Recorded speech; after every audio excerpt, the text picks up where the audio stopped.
Good afternoon, everyone. My name is Helen Albright Troxell. I am the chair of the New Jersey Council of County Colleges. I've just completed my first year, and it has been a real pleasure serving the state of New Jersey and the colleges and students of New Jersey. I am a trustee from Camden County College. I have been on the board there for 10 years. Dr. Raymond Yannuzzi is my president. And we look forward, or not so much look forward in the next year or so, to find a new president. And that, to me, is one of the key roles of a trustee, is a search for a new president when it's time. And that's a vital role for trustees. And if you are not well-versed in what a trustee needs to know about finding a president, then you need to come to NJCCC, where we have trustee seminars, and we can help you with that. As far as all of you being here today, I really appreciate you being here. We made some phone calls to people in the hopes that they would come, and I'm looking forward to giving someone a $250 scholarship for their college. I am a 29-year trustee at Raritan Valley Community College. Prior to that, I actually was on the faculty of Essex County College in the early years, and then as an adjunct at then Somerset County College. So I've seen community colleges from both sides, and they're truly a mission in my life. Okay.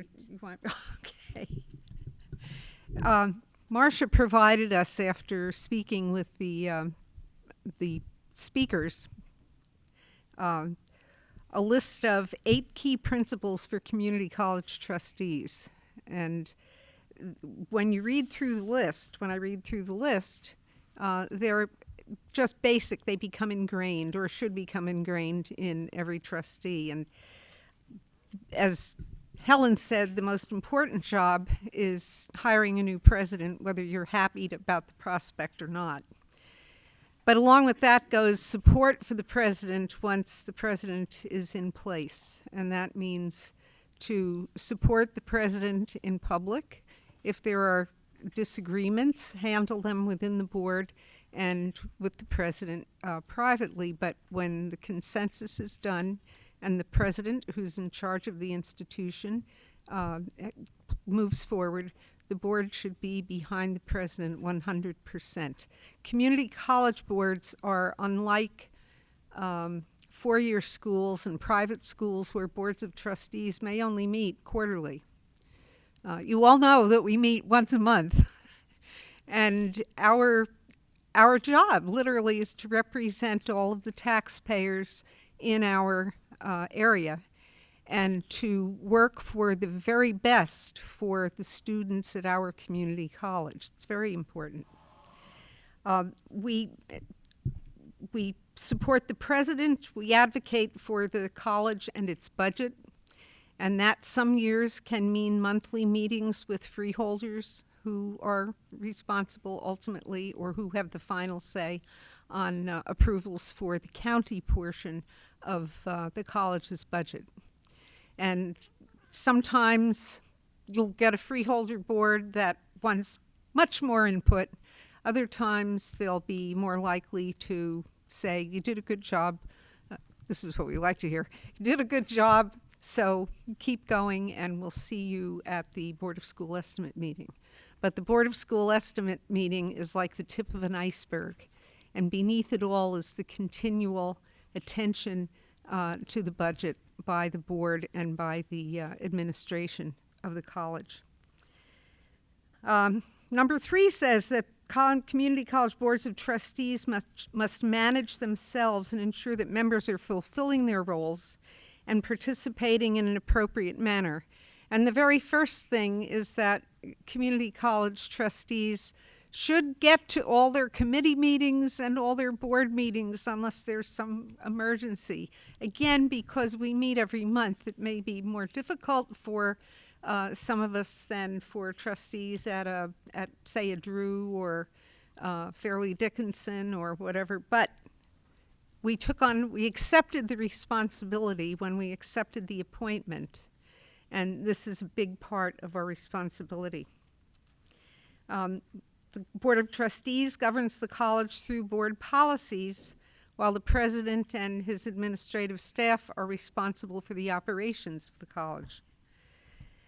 And at the recent ACCT meeting in San Diego, there were a number of sessions on board policy and how different boards in different parts of the country meet the challenge of setting policy, adhering to policy, being transparent about the policy and the delivery of the policy.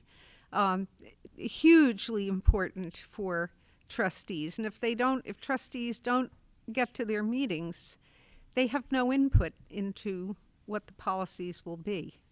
And they don't have a touchstone for how the policies are being carried out in the college. Trustees should consult the Middle States Commission on Higher Education accrediting standards on the importance of good trusteeship. Now, how many of you have been through a Middle States evaluation? Recently, yeah. they're getting increasingly rigorous. That's a good word for it. Increasingly rigorous. And it's very difficult to come out of one without some kind of little letter or something that they'd like you to pay more attention to, at least one of them. I have to say that the last one that Raritan Valley went through, we got a clean bill of health all the way around, no letters. Again, I think that was a matter of board policy, strong administrative leadership, working together to see the process through from beginning to end. And it was a lengthy process that brought all of the stakeholders in the college together. We trustees on our boards, independent bodies governing the community college. And by law, our responsibility is to protect the best interests of the college. I said before that our aim is to do best by the college so that it can do best by the students who come to us. And therefore, we have to be independent. Yes, we have to talk we do talk to the freeholders about budgets, but we have to be honest with them and tell them what's possible, what's not. You know, what steps the school is taking to meet their requirements and what we cannot do. But that's just one example of the board being an independent body for the best interests of the college. Responsibilities by law include defining the mission of the college, periodic event for most colleges, hiring the president, setting tuition, which is a challenge in the last several years, at least the last several years, and approving budgets, new programs, and facilities plans. And we're in a lovely facility here that is the result of that sort of exercise of responsibility on the part of trustees and administration. And finally, the eighth one is that trustees should abide by the institutional code of ethics approved by the New Jersey Commission on Higher Education. And there's a web link for that, as well as their own institution's code of ethics. And I have to say, in my years on the Raritan Valley Board, that trustees have, if there's been an issue, it's been an issue of ignorance of some thing at the school. Obviously, when you talk about meeting the press, it is the board chair who speaks for the board, no one else. And that's where sometimes the reporters used to kind of get you. Although newspapers now have many fewer reporters than they used to have, so we're spared some of that, that assault. So these are the 8 key principles. I think everyone up here at the table agrees that these are the ones that the bedrock of trustee participation in the governance of our community colleges. Thank you. And the principles are in your folder, so you have them. Let's move on then to Ray. As Helen said, I'm president of Camden County College in my 10th year in that role, 15 years in Camden. Before that, I was 21 years in Baltimore City, 7 years in Delaware County, and a year in Cincinnati. So I'm my 45th year in community college education, originally from right here in Jersey City. I've been asked to talk a little bit about the process of trustee appointment and selection. As all of you probably know, there's one member of every community college board of trustees who is the county superintendent. That's an ex officio appointment. In recent years, though, I don't know exactly how it is here in Hudson, but the county superintendents have been stretched very thin, so there really isn't one for each county. Sometimes each county sup has 2 or 3 counties, and that makes it a little more difficult for those people to do their jobs. But that's one member of our boards. Another is an alumna trustee chosen in various ways. Ours is elected by the graduating class each year. In some colleges, those trustees can vote. In others, they are just members of non-voting members of the board. That varies from college to college based on their own bylaws. And then we have the county appointments and the state appointments. And the process of appointments, frankly, to presidents is sometimes frustrating, not because of the quality of the people that we get. I think we get some outstanding people, but the time it takes often to fill vacancies. Many presidents can tell stories of having 1, 2, 3 vacancies that languish for a year or two, and luckily people are reappointed until someone is reappointed or not appointed. The current members can stay in place, but at times when people move or pass away, as we've had in some of ours, it takes a while to get a new person in office. But the freeholder selections and the state selections are done by people in the community wanting to be on the board. There's many of you had or being invited to be on the board. At times, I have had our board chair or political leaders ask me, do you know of anybody who's good who would like to be on the board? And I've suggested some names and had them eventually be appointed and was very happy to work with them. And at other times, I've met the board members. I didn't know who they were, and the board chair didn't know them well either until they came into the orientation meeting. So it works both ways, but I have to say in my own experience, I've been very fortunate to have good board members from a variety of different professions who've been supportive of my role as president. The state and the county appointees sometimes are appointed jointly almost and together because it's the same party, like in Camden County or here in Hudson, that makes recommendations to the state on the state appointees and the county appointees. And sometimes when it's a different party in office at the state, you get different people from other aspects of the community appointed to your boards. I have to say, in my case, some of the best board members I've had have been Republican appointees in Camden County, although it took them hard to find, to find them sometimes. But the ones they have found have been good and contributed very well to the life of the college over the years.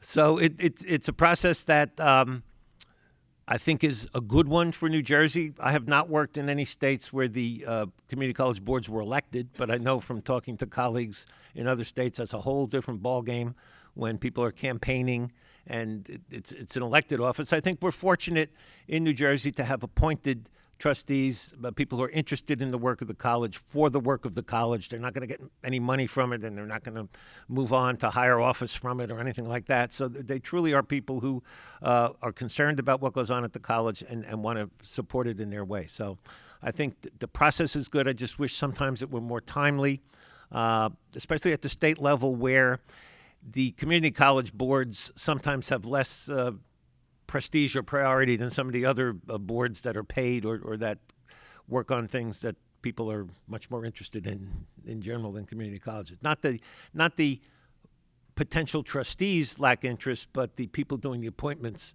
lack interest in getting down to ours. So every time there's a new governor, we have some new young appointments person come in and pledge how they're going to get all these filled, and we're still waiting. I got 2 held over 3 or 4 years, but they're good people, and I'm happy to have them stay on my board.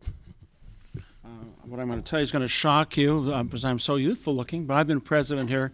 I'm on my 24th year, and on October 25th of this year, I marked my 44th anniversary as a community college administrator. I'm a native of Chicago. I began my career in southwest Cook County when the real first Mayor Daley was on the throne, and then I did 14 years in greater Kansas City. My topic is on successful board and president relations. I'd make this observation. People get interviewed for jobs because they're qualified. They should be hired because they're suitable. And I think that's, first of all, the great success of and good board relations is people's fit and suitability. You know, the fit of the president for the college and the fit of the members of the board for the board. I think that's part of it. And I think the board relations, I think that's really relatively simple. It boils down to a few things. It's a matter of personal relationships and trust. I think the president and the board have to be totally honest with one another. I think there can be no secrets. I think there has to be candor. And I think the president and the trustees have to be able once in a while to admit they're wrong and maybe a difference of opinion, but to respect that. I think that's very important. And I think moving on, the next thing I would say for successful relations are no surprises. Nobody likes to be surprised. And one of the successes I think we have at Hudson is our board meetings are really a ratification of the work that the board has done during the month. Our board meetings usually only last 15 minutes to a half hour, but it's the reason because we have active committees and every member of the board is on at least one, most of them on two committees, and they meet. And so our secret of success here at Hudson has been that everything has been vetted with the board members before, and if there is an issue, if one single board member has an issue with a resolution, it does not appear. And in 23 years, we've never had a dissenting vote. Sometimes things don't come up immediately. They may take a while to be vetted. Policy issues are worked out in over a period of time. But I think I can say this fairly comfortably after 23 years as a survivor, and really a flourisher at Hudson, I think, is that there's a tremendous respect, back and forth. We don't, board members have difference of opinion with the administration, with one another. We deal with it up front, and our monthly meetings are really a ratification of the work we've done. That's been our success here, and so far it's worked, and hopefully it'll continue for a long time. So I'm Larry Nespoli with the New Jersey Council of County Colleges. The council is the state organization for New Jersey's 19 community colleges. I want to take just maybe 3 minutes as a transition to a conversation among the panel members that Marsha is going to moderate. And Marsha, are we expecting this to be like the recent presidential campaigns, as the debates? Are you going to be gentle with us, or not, or more of the no gotcha questions? But for my 2 minutes on the front end here, I want to just kind of frame this conversation in a state level way. You've heard from trustees and you've heard from presidents. We have trustees and presidents in the audience. So that's kind of the magic sauce of the Council of County Colleges. Different states organize themselves in different ways. I'll say a bit more about that and a bit more still when we get to the moderator's questions. But the council combines within one organization as a legal entity created by law the combined power and wisdom of the trustees and the presidents both. And in fact, beyond that, by law and also our bylaws, the council is, when all is said and done, a trustee-headed organization. So by law and by our bylaws, a trustee is the chair of the council and the vice chair as well. Our 7-person executive committee is 4 trustees and 3 presidents. So you get the flavor. That's who the council is.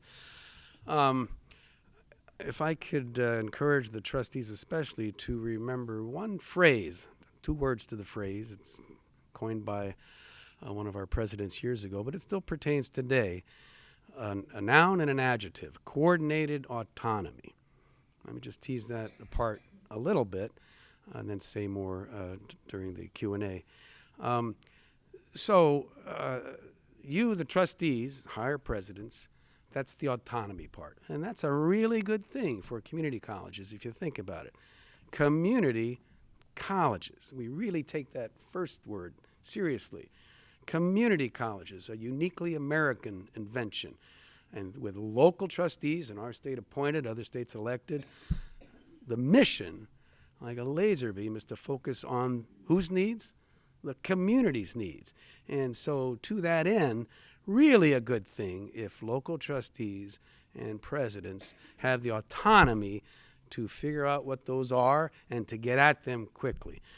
But from the point of view in a state house, it's important that that autonomy not be absolute, that it be organized, coordinated, to what end? Well, in part, so that the aggregation serves the statewide interests of our citizens. And let me wrap up, but I'll say more again, hopefully when we are invited by Marsha to do so. When all is said and done in New Jersey, it's the power of this council and the job of this council to look to those 19 autonomous boards and the presidents they hire, and through monthly meetings of our presidents and chief academic officers and chief financial officers and our quarterly council meetings, to pull all of that energy and power together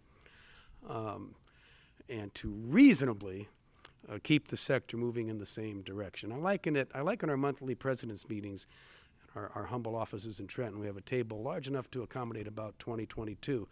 And we have the pleasure, I like to tell people, of 12, not one, 12 Thanksgiving dinners, large family Thanksgiving dinners. And we'll have one of those in a couple of weeks, each of us, but you get the point. Families get together and they laugh, they fight, but the good families, when all is said and done, they leave that table of one mind, one spirit, moving forward, and the fighting part, it's inevitable, that stays behind the family's door, so to speak. So coordinated autonomy, we like it a lot. It works well. Not perfectly, nothing's perfect, but trustees, presidents, joining together in this council to make coordinated autonomy work. All right, thank you, all you panelists. This segues in nicely to this book, which I don't know if some of you trustees have seen. If you haven't, you need to see it. We put this together within the last year. It's a trustee information manual, and it has, we think, all of the pertinent information that you need to function well as a trustee, both locally as well as on the state level. We give you all the calendars, we give you the statutes, the bylaws, there's information about the staff, the legislative calendar, et cetera, et cetera. We don't have them with us tonight, but if you don't have one and you would like one, just please let someone at the registration desk know, and we'll be sure that we get them out to you. They will be updated on a yearly basis or as needed basis. Obviously, the calendars and the committee members and things like that change every year. And if there's new information that trustees we have a president's manual as well, field needs to be in here, then we will, constantly be staying on top of that. So please ask for this if you do not have it. I also just wanted to talk a little bit before I go into questions about the importance of a trustee team. And I did spend 16 years living in my local community on a board. And when I went on that board, I happened to be a state appointee, but I really didn't know my fellow trustees. I might have known one of them. All either local business people, teachers, the county superintendent. I mean, it was a mixed bag of people. And I think it was very important for all of us. A lot of us came on new, change of administration at the same time, for us to get to know each other first and foremost and learn how we could work together, going through Catherine's 8 key principles and knowing what our responsibilities were, but knowing how everybody kind of reacted, felt, how they were comfortable with managing maybe the stress or the issues with the president. And we did. We formed such a close team at Mercer that I'll tell you, I mean, 2 weeks ago, 8 of us were out for dinner. None of us have been on that board for at least 10 years, but we became such good friends. And I really think we helped the college during that time. So, although I still get, it amazes me, I went off that board in 1999. I still get people coming up to me and saying, can you get me a deal at the Mercer County Conference Center? No, I can't. I'm not on the board. Anyway, that's okay.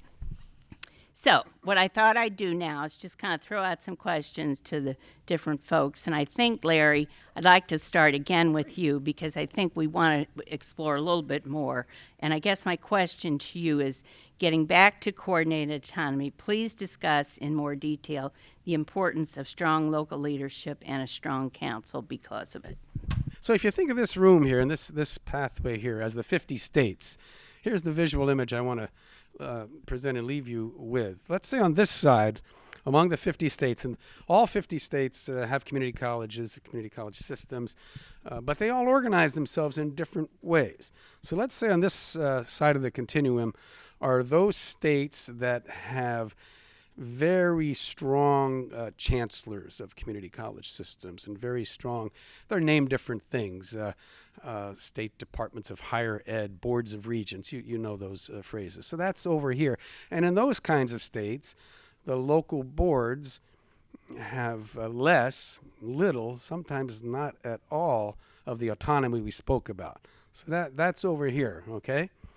And now down on this side of the continuum then, is that's as far as I'm going to go, are the states that have the inverse image, if you will, strong local boards that really are empowered and less structure at the state level. There are a few that have no structure, maybe not even one. But so you get the contrast. So applying this to New Jersey in the mid-90s, or from the creation of community colleges, through the mid-1990s when Governor Christie Whitman was elected, but from the late 60s, let's say, we're coming up on our 50th anniversary, some of our colleges, right? So from the late 60s through the mid-90s, New Jersey was over here. Now, remember what over here is? We had a Department of Higher Ed. We had a Chancellor of Higher Education. We had volumes of regulations, volumes. Now, these were colleagues of ours. They were people of goodwill. But under this system, remember what I said about community colleges. Under this system, I'll give you one example. For Camden to get a new program approved, just by the nature of the beast, 18 months?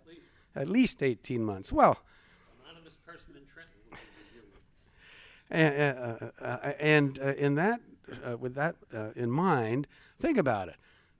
Local communities, what do they need? The board says we need X, Y, Z. We send it to Trenton, and all the T's get crossed and the I's get dotted, and it comes back approved. Maybe 2 years later, well, holy cow, the needs of the community changed. So no system is perfect. That was the downside of this. So in comes Christie Whitman, Governor Whitman, who was one of you, a community college trustee, was at then Somerset, now Raritan Valley. Freeholder, and if you remember the story, was really quite an unknown. Challenged Senator Bill Bradley because nobody else wanted to. Didn't win, but used that to launch her campaign for governor and was elected. Some Ed, Glenn may remember this in a kind of secretive way. She was giving her first budget address, kind of silently put a call out to all of the presidents to join her in the room minutes before she was going to give the speech. Wanted you folks to have a heads up. I'm going to announce my proposal to abolish the Department of Higher Ed, say thank you and goodbye to the chancellor, and create instead this model over here, coordinated autonomy. And so it was quite controversial, and Glenn and some of the others will recall, and they may want to say what some of our worries were. So what was created instead was local boards with great autonomy. You get to make decisions that over there and in New Jersey the chancellor made. You set tuition, right? Didn't set tuition in the old system. You approve new programs. Doesn't take 2 years. I think some of our colleges do it in a couple of months. That's the autonomy. But the challenge at the time, and there are some of us that were there at the time, was to write a law that figured out what to do with some of these state level things that needed coordinating. You know, there's a funding formula that distributes aid. There's a process for distributing capital funding, Chapter 12 as we call it. Well, who was going to do that stuff? And, well, should it be the Department of Ed? That didn't feel right. Should it be the Department of State? That didn't feel right. Well, there is this group called the Council of County Colleges. Let's write into law. Let's more empower that body. Not government. We're not government. 501c3 if that matters, to provide this coordination, to do a funding formula, to have a Chapter 12 process, to do student success initiatives, but always mindful of the number one principle of autonomy. Autonomy trumps all. But to wrap up, going back to what I said earlier, we have to find a way, the governor said, Governor Whitman and subsequent governors, to find a way to capture the autonomy in a collective way that we can look citizens in the eye no matter where in the 21 counties they reside and say, yeah, these community colleges, they're serving your needs. Your community college is serving your community's needs. But in the aggregate, we can say in good conscience that together they are serving well the needs of all of our citizens in all 21 counties. So that's coordinated autonomy. Hope you remember the visual image and remember the phrase too. Others will comment now or later whether they think it's always still a work in progress, but I think it has been empowering to New Jersey's community colleges in all of the right ways. When the Whitman actually, it was an interesting. It was in the spring of 1994, and the president's group, Ed may remember this, behind closed doors, and we took a vote among ourselves where we were at. There were two of us that did not support the resolution, but we agreed at the time that when we had come out, we would forever support it. The two people with reservations were me and were Zachary Yumba. And I think in overall, the coordinated autonomy has been good. You look around at the wonderful things that have been done. But I think there are a couple of serious shortcomings with it, and I think that the system wouldn't be bad to be tweaked a little bit. And let me tell you where I think the shortcomings are. There is absolutely no protector right now for us in Trenton. You know, we sit around and there are 49 colleges. And I'm going to tell you, if you think that I have the same vote at the table that the president of Rutgers University has, there's a bridge across the river over here that I'd like to show you to buy. I think that's an issue. And if you take a look at some of our colleges, we've all had troubled times. And there is absolutely, really, there is no one that you can go to be your protector. You know, if you've got issues with certain freeholders, or you've got some rogues or something like that, you're on your own. You can sometimes with the down in Trenton, you can get a shoulder to cry on, but there's not much they can do. You get a great listen from the council, but they're not really empowered to come in and protect you. So you're on your own with it. And if you look at some of your own histories, you've had opportunities or challenges in there. It might have been kind of good to be able to go to Trenton and get a support. And then I'll be honest with the other one. I think that there has been, each of the presidents represents his or her own district. And I think we represent the community as well. But I must say that I do think at times the people of New Jersey have been shortchanged on this. I think there has been mission creep at some of the universities and colleges, and I think there's a replication of some programs that would, you know, with a little difference that might have been regionalized and be a little better for that. Having said all of that, I started my career here with Ed Goldberg as the chancellor, and I would infinitely prefer to have coordinated autonomy to the system the way it was. So I guess if I had my choices, I'd like a little tweaking to have somebody you can go and gets the artillery sent to help you. And I think sometimes some of the competition, duplication. For example, right now, I think the nursing issue would be much easier solved with a little stronger, push there. We're on our own trying to deal with it as a sector. And I think a difficulty, for example, on some of the silly transfer issues we've had over the time. So that's my 2 cents.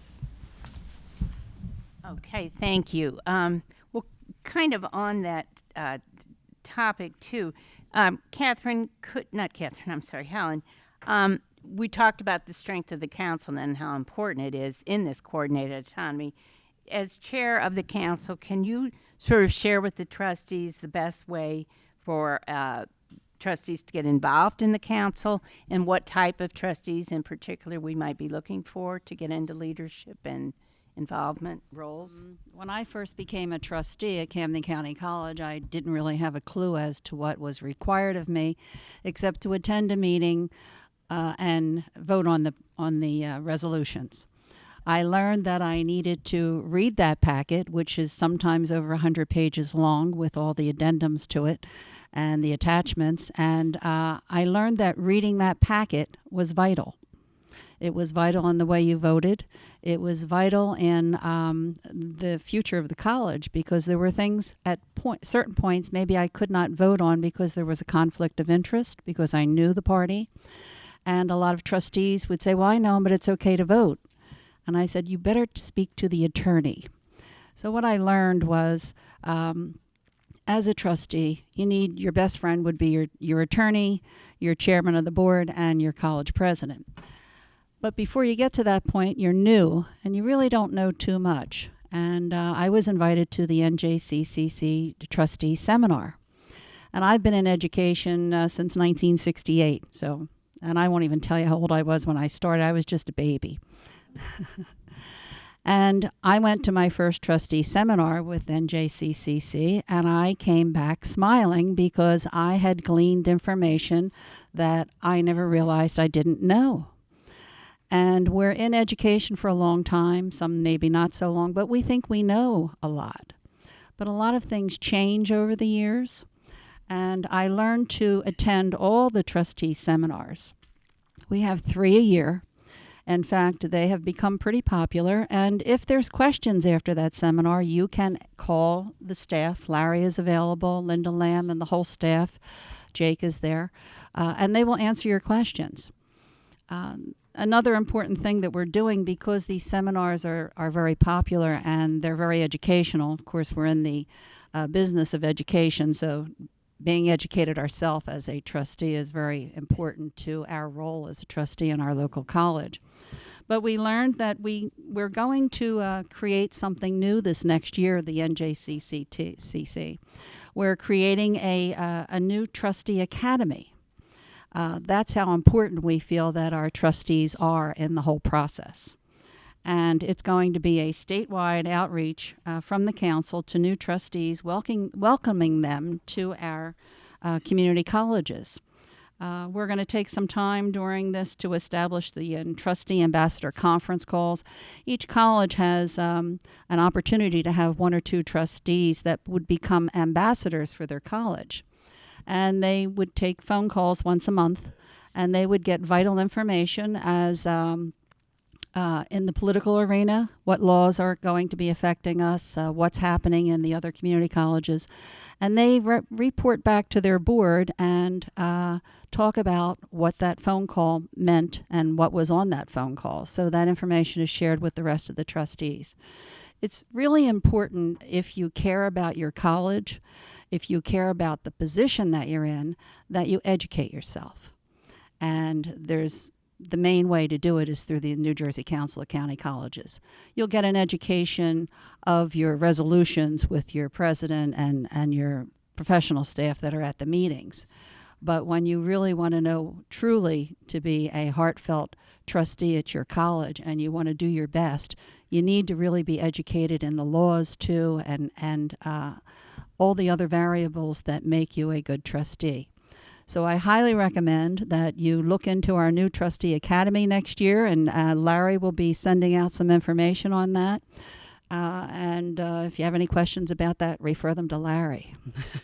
Trustees, even if they only do it once in their trustee career, attend an ACCT leadership conference and an ACCT legislative conference, which is always in February in Washington, D.C., and choose one of the leadership conferences that is far away from New Jersey, because if you go to one in New York City or Boston, it's all going to be Northeast oriented. If you truly want to get a picture of the entire sector across the country and the different kinds of challenges that people face in different parts of the country and the ingenious ways that community colleges have risen to those challenges, go to one far away. The last one was in San Diego. Yes, it was a nice place to go, but the important thing was that it was a totally different facet of the community college sector that you see.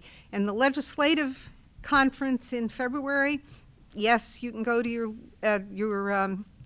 congressperson's office locally, but there's something about all of the trustees marching through the halls of Congress and calling on their legislators in groups that has, and on their 20-something, their staff, that implants in their heads exactly what we're doing. There's a lot of follow-up from those, and it's well worth doing one of each of those at least. Just to connect the dot here, to Helen's point and Catherine's too, this coordinated autonomy works or doesn't in the states, and we're here to talk about New Jersey. It works only if trustees get engaged and do what Catherine and Helen have made a call to action here to do, to get informed, to get engaged, to learn the 8 principles, to understand conflicts of interest. Without that, coordinated autonomy doesn't work. Well, that was actually a very good segue, Larry, because I'm going to ask Ray and Catherine pretty much the same question, but one from more of a president's standpoint and the second from a trustee. And that question really is, how do you define the exact role of a trustee, including the time commitment that they'll experience? And Catherine, same for you. I'd like for you to describe what you consider your primary role as a trustee. You've heard a little bit from the other panelists about the kinds of things trustees are expected to know about, expected to do, but I'd like to emphasize from the president's perspective, we can't do the work of the college without the trustees attending, participating, and voting. I mean, technically, we can't do anything if it isn't approved. So we need you to attend at least the meetings of the board and of the various committees. That's one important responsibility. But you also heard from Larry about how coordinated autonomy depends on involvement of trustees, and I've seen this happen.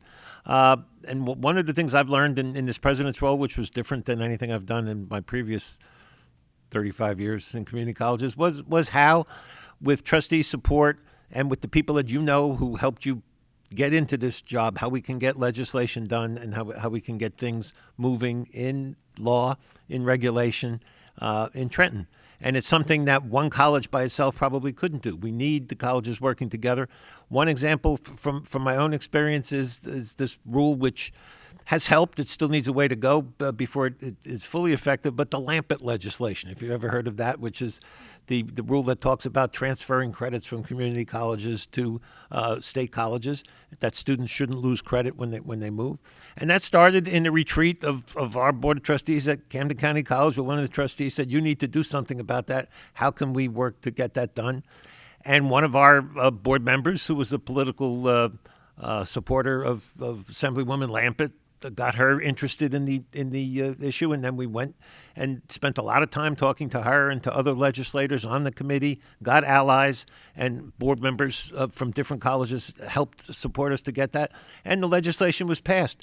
A similar thing may be happening in the next year, where you can play a role both for your particular own college and for community colleges in general on the community college baccalaureate. I don't know if you've read about this. It's something which has been put into place in 22 states. And there's the issue about maybe it's time for New Jersey to consider community colleges offering a baccalaureate degree in certain fields. Nursing is the first, and there may be others. Now, each college has to make a decision of how it wants to proceed, but as a group of community colleges, coordinated autonomy, I think we need to work together so that the legislators from all of our areas understand what the issues are, understand why this is something they should consider, and then hopefully they will support us, even though it may not need legislation. If it does come to that, we may ask for legislation that would help that happen. So I think board members have responsibilities at two levels: the immediate local level, representing the people of your county, the best interests of the students in your county in the daily operations of the college, what's going on, what the issues are, how to set tuition, how to improve programs, how to hire staff. That's all things that you do. Not somebody in Trenton's going to do that.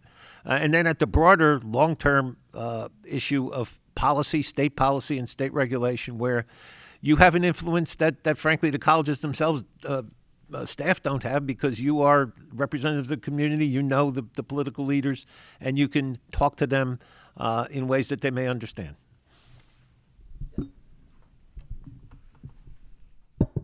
Well, I'll follow along on what Ray just said, because the freeholders who appointed you, assuming that you were county appointees, sooner or later may become state assembly people or state senators. And then sooner or later, they're in Washington, and when you go to call on them, it's on a first-name basis. And it's that kind of connection that trustees can maintain that helps to influence outcomes of things. I was thinking, well, yeah, people should be activists, but it's not necessary to go out barn burning to be an activist. It can be the right word at the right time in the right person's ear to support an initiative. And as a trustee ambassador, a trustee would get a call perhaps from NJCCC to please call your state representatives and tell them that you support this particular stand. Between Larry and Linda and Marsha and the staff in Trenton, there's lots of good, concise summaries of the legislation that is happening in Trenton. Trustees can go to freeholder meetings. Anything that keeps you in the memory, in the eye of your appointors who are responsible for approving, who are responsible along with representatives from the Board of Trustees for approving the college's budget at the school Board of Estimate meetings. So if you start at the lowest level, it's just maintaining a friendship with the people who appointed you, and then extending your opinions of issues and your hope that they'll see your side of it. And then moving on and on and on. So always it's in the best interests of the students who are in your district, and therefore the children, the adults, the mothers, the brothers, the sisters, the aunts or uncles, nieces and nephews of people, taxpayers who are attending our colleges. When you think about contacting your legislators, I would strongly suggest that you reach out to the president of your college first. I think that person has the loop to the politicians. May not be as strong, and it may be stronger than your own loop, but I think out of respect for the presidents and the chair of the Board of Trustees, those two people need to know what's on your mind. That's why I always say, call your president, call your the board chair. Let them know how you're feeling, whether it's a positive or a negative. Let them know. Let them know you want to help. And maybe they'll include you in a meeting that they may be having with elected officials. But I think that's vital. Don't forget your president and your board chair.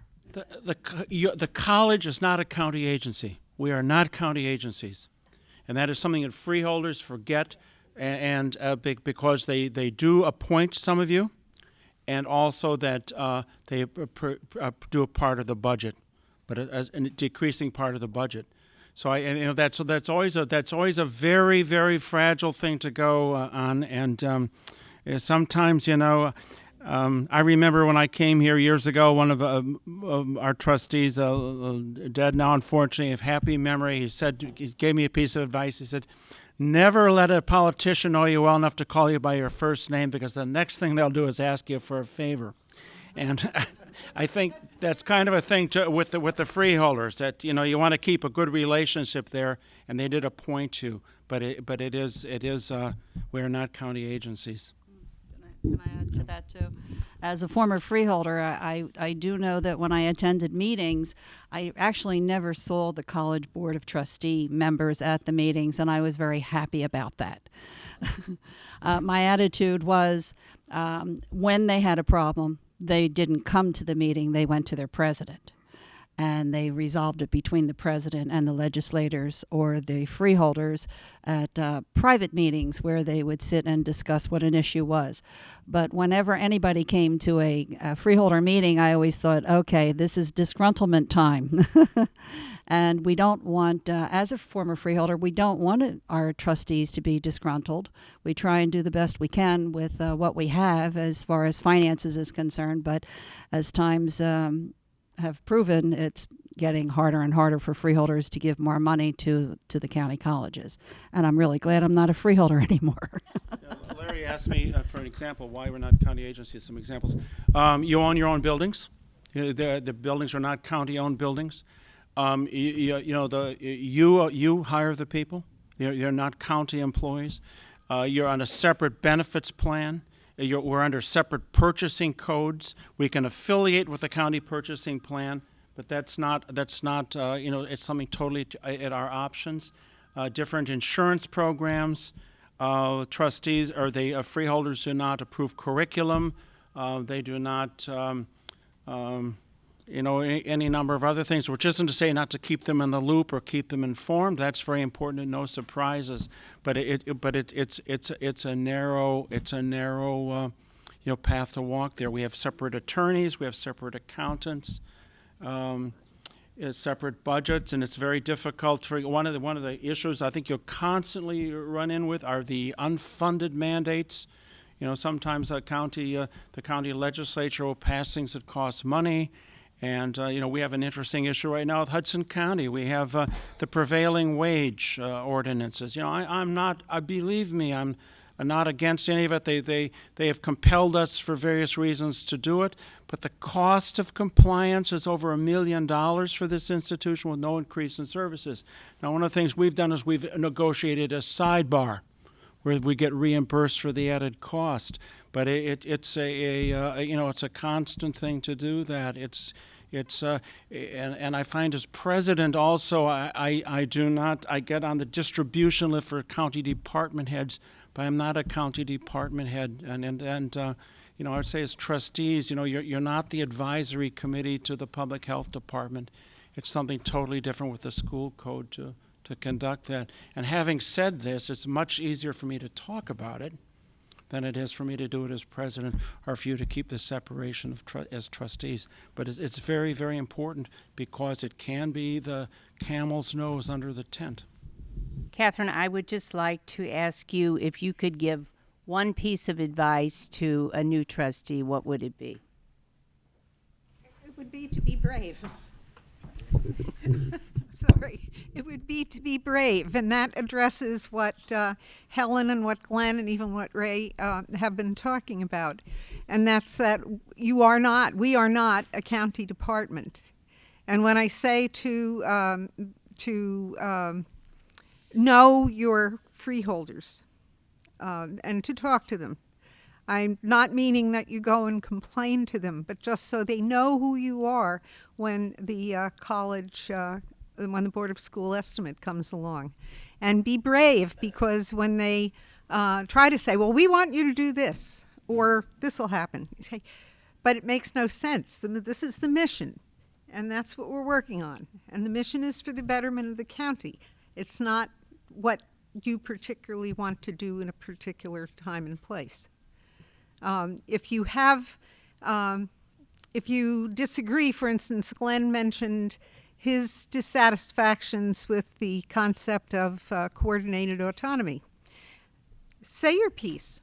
It's a legitimate concern, very legitimate concern. Say your piece in your committee meetings and have it out in, have a discussion in your committee meetings. I don't mean have it out like that. So it would be brave, be prepared, Good old Boy Scout motto. This book should go on your bookshelf right next to the information book that you got when you came on the board and had your orientation meeting. And those two things will get you far. Thank you, Catherine. For those of you who don't know, also, we created a video last year as well, about a 7-minute video for trustees, and we can give you the link for that. Catherine's one of the stars in that, and I know she says in that, be brave, which I really like. Just our last question for Ray, and that is, Ray, I'd like to know what single piece of advice you would give to a new president. I think one of the things you learn as president is that your relationship with the Board of Trustees is very important, and it's different than what you may have had in other roles at the college. I was a vice president and had the opportunity to work with the board, but when you're the president, you're the main contact between the college and the Board of Trustees. So you need to get to know them and work with them, meet with them frequently, understand their concerns, both particularly the board chair, but also all the other members, where they're coming from on the various issues. It's an important part of your job, and it's a part that most people in the rest of the college don't see or know, but it's very important to having the college run successfully. So get to know your board members. As Glenn said, they're not your buddies, but they're your bosses. They're the representatives of the people who support you, the taxpayers and the students. And it's in your interest and in the college's interest to have a close working relationship with them. Keep them informed at all times. No surprises. Any issues that arise as you're beginning to cope with them, let the board know that this is an issue coming up, whether it's a pipe that broke or a person who's going to come to the trustees meeting and complain, or an issue coming from the state that may get in the newspapers, or anything like that, or incidents on campus. Inform them as soon as you can and keep them in the loop about what's going on, and that will give them confidence in you, and that will give them to support you in what you're doing. So that would be my one piece of advice. How do we do the 15-minute board meetings? We have one of our trustees in the room. Our board meetings totally might last 45 minutes. We have a buffet. The board meeting begins with comments from the public. We usually don't have any, but when we do, they're limited to 5 minutes. They are only limited. They may only comment on agenda items, and the trustees, as a rule, make it it is not a discussion. So they may make a comment. The chairman usually. If they don't, if it's fairly civil, we'll thank them for what they've said. And then we go on to presentations about the college. These are PowerPoint presentations, and we keep them to 5 minutes or 10 minutes. And the PowerPoints are done in such a way that we flash out a summary of the board minutes at the board meeting about 5 days after the meeting. And that goes out to about 10,000 people, all the students, the entire college community. So that would be a summary of the board meeting, plus the board the handouts, and then we go to the action items, and they're done by sections, and your board members comment. But generally, the board members, if they have questions or discussions, are about matters of fact. But our board members, we have a very active board. Everyone serves on committees. They attend committee meetings, so we do that. And one of the other things that I do is that I send out a weekly newsletter, goes out on Friday, and it's so regularized. Even if I'm away, it can go out. So it includes all the press clippings. It would have issues that would be coming up. It would highlight things that various board members have done. And it's written in such a way that it's an easy, it's a skim read. And so, if there are issues that are going to be coming up over the months ahead to be done, or they're listed there. Reminders about things, like reminders about tonight. The agenda, our board has seen this already. It would have gone out to the members of the board. So we try to keep the people, try to keep them informed. We try not to make it onerous. Our agendas are not 100 pages long. They would tend to be shorter, but we work very hard at it. Do you, in your agendas, include all of the information related to all of the action items? No, that would be in the committee meetings. All of the board members, most members are members of 2 of the committees, and they will have seen the summaries and the green memos. So that was the memo before. So example, we would send out, if the board meeting is on a Tuesday, the agenda goes out on Friday, there would be a green memo. So that, which is my weekly memo. The memo would say, attached is your board packet. Here are the highlights of the meeting that are coming up. These things are regular. These things are unusual. They have been dealt with by the committees. If you want more information, here's the administrative office. Here are the trustees on the committee. You can reach out to them.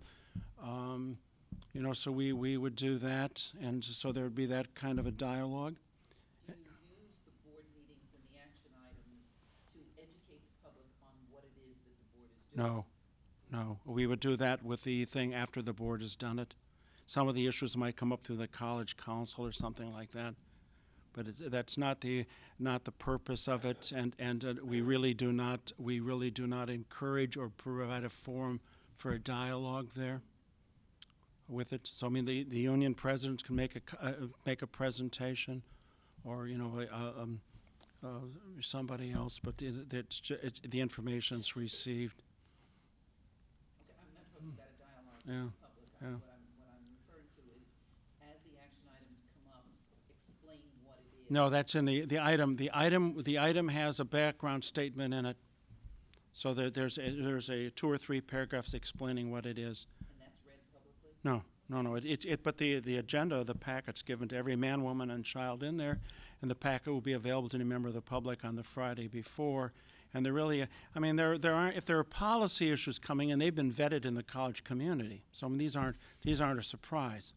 There might be personnel actions that are coming on there, but policies don't come on as a surprise to the college community.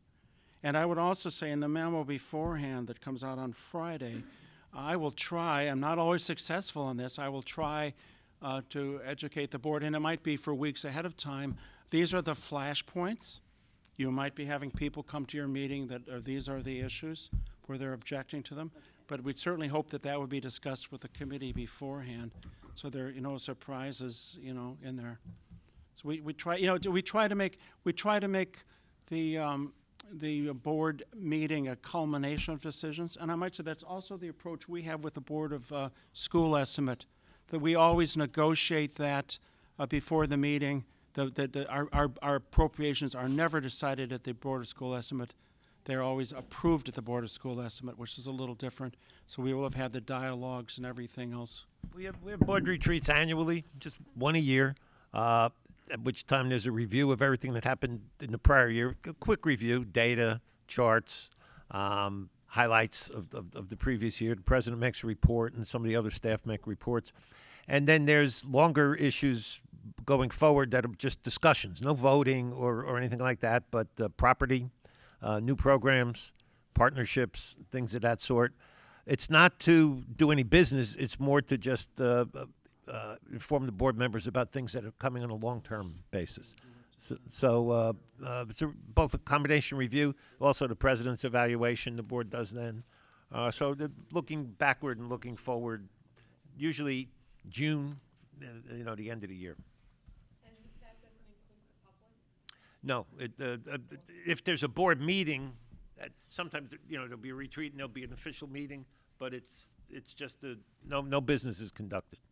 Now, technically, I guess there's a quorum, so I guess people could come in, but they never do. I mean, it's announced. Yeah, it's announced.